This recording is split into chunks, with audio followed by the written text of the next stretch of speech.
Mix by DJ दीपक सुंदराम, कचरा टोला वाले।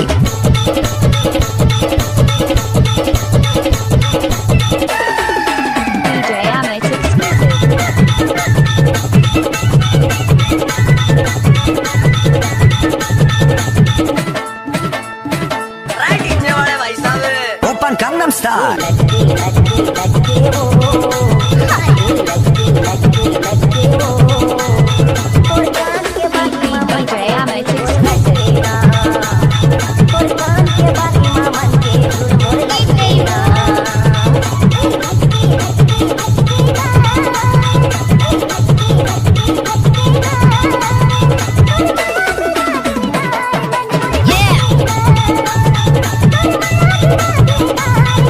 नाचने वाले पास दम नहीं तो डीजे दीपक मालिक क्या करेगा।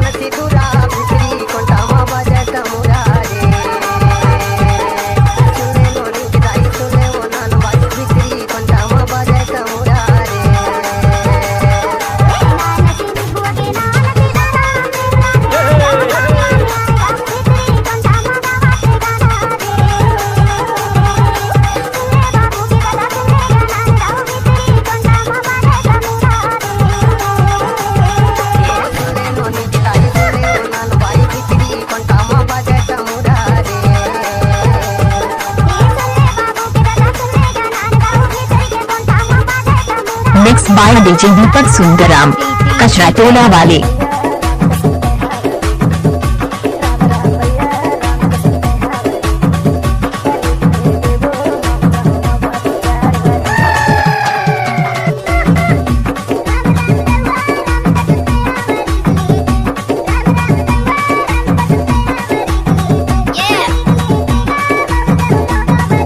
डीजे दीपक सुंदराम।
नाच ना वो